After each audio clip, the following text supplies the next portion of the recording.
Back to news. ఎన్నికల ప్రచారానికి జనసేన అధినేత పవన్ కళ్యాణ్ సిద్ధమవుతున్నారు. ఈ నెల 30 నుంచి సొంత నియోజకవర్గమైన పిఠాపురం నుంచే ప్రచారం ప్రారంభించనున్నారు పవన్ కళ్యాణ్. తొలి రోజు పలు దేవాలయాన్ని సందర్శించుకుంటారు. నియోజకవర్గంలోనే 3 రోజుల పాటు ప్రచారం చేసి తర్వాత మిగతా ప్రాంతాలపై దృష్టి సారించనున్నారు పవన్. పిఠాపురంలోనే ఉంటూ రాష్ట్రంలోని ఇతర నియోజకవర్గాల్లో ప్రచారం చేయాలని పవన్ నిర్ణయించినట్లుగా సమాచారం.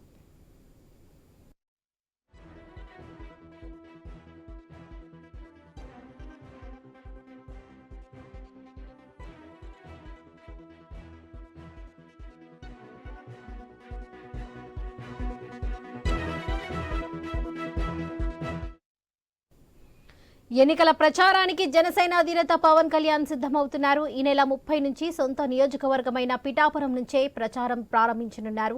తొలి రోజు పలు దేవాలయాల్ని సందర్శించుకుంటారు. నియోజకవర్గంలోని 3 రోజుల పాటు ప్రచారం చేసి తర్వాత మిగతా ప్రాంతాలపై దృష్టి సారించనున్నారు పవన్ కళ్యాణ్. పిఠాపురంలోనే ఉంటూ రాష్ట్రంలోని ఇతర నియోజకవర్గాల్లో ప్రచారం చేయాలని పవన్ నిర్ణయించుకున్నట్లుగా సమాచారం.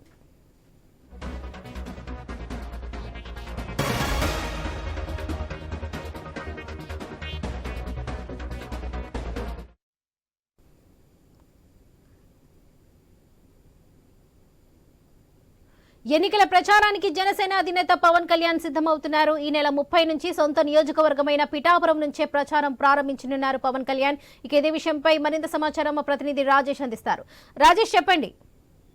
Thank you. ఏవైతే ఏపీ రాజకీయాల్లో రసవత్తరంగా మారుతున్న నేపథ్యంలో ప్రతి ఒక్కరూ చూసే నియోజకవర్గం ఉమ్మడి తూర్పు గోదావరి జిల్లాలో ఉన్న కాకినాడ జిల్లా పిఠాపురం నియోజకవర్గం వైపే చూసే పరిస్థితి కనబడుతుంది. ఇది ప్రధానంగా చూసుకుంటే దీనికి సంబంధించి ఏవైతే జనసేన అధినేత పవన్ కళ్యాణ్ అక్కడ బరిలో నిలబడడం, దానిపై అయితే అక్కడ అసలు పోటీ ఏ రకంగా ఉంటుందని ప్రజలైతే ప్రతి ఒక్కరు చూసే పరిస్థితి కనబడుతుంది. ముఖ్యంగా చూసుకుంటే ఈ నెల 30వ తేదీని పవన్ కళ్యాణ్ అక్కడికి ఎన్నికల ప్రచారం అయితే కొనసాగుతున్నారు. దీనికి సంబంధించి 30వ తేదీ కాకినాడ జిల్లా పిఠాపురం నుంచి వారాహి వాహనంపై అయితే ఎన్నికల సంకారం అయితే మొదలుపెట్టినారు. అయితే ముఖ్యంగా చూసుకుంటే పిఠాపురం నియోజకవర్గంలో తొలి రోజు ఏవైతే శక్తిపీఠం శ్రీ పురోహితిక అమ్మవారు దత్తపీఠం దర్శనం చేసుకుని దాని అనంతరం 3 రోజుల పాటు అక్కడ పిఠాపురం నియోజకవర్గంలోనే పవన్ ఎన్నికల ప్రచారం చేస్తారని చెప్పి ఒక పక్క తెలుస్తుంది. అయితే ముఖ్యంగా పిఠాపురం నుంచే రాష్ట్రంలోని ఇతర నియోజకవర్గంలోకి ఏవైతే ప్రచారం సంబంధించి అక్కడ ఉన్న ఏవైతే మీటింగ్ సంబంధించి అక్కడి నుంచే పవన్ వెళ్లాలని చెప్పి నిర్ణయం తీసుకుని తెలుస్తుంది. దీనికి సంబంధించి ఒక పక్క ఏవైతే 21 స్థానాలకు సంబంధించి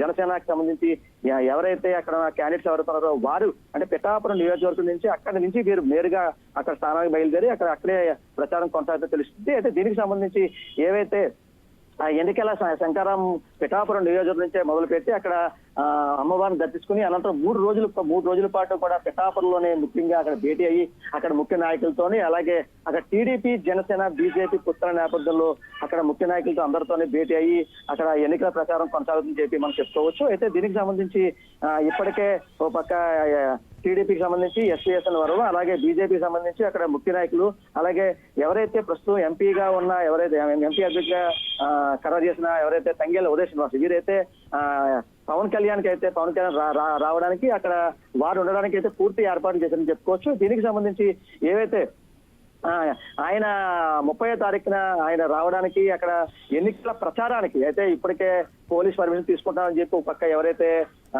ఎంపీ తంగేళ్ల ఉదయ్ శ్రీనివాస్ అలాగే అక్కడ ఉన్న ప్రస్తుతం టీడీపీ ఇన్ఛార్జిగా ఉన్న ఎస్వీఎస్ఎన్ వరం అయితే పూర్తిగా అయితే ఏర్పాట్లు చేశారని చెప్పి ఒక పక్క వారు చెప్పుకున్న పరిస్థితిలో అంటే జనసేనకు సంబంధించి అక్కడ ఎలాగా నగ్గాలి అంటే ఎలా గెలుపొందాలి అంటే గెలుపొందే దిశగా ఏ రకంగా వెళ్ళాలి అసలు మెజార్టీ ఏ రకంగా తీసుకురావాలని దిశగా అయితే అడుగు వేస్తారని చెప్పి మనం చెప్పుకోవచ్చు. Right Rajesh, thank you.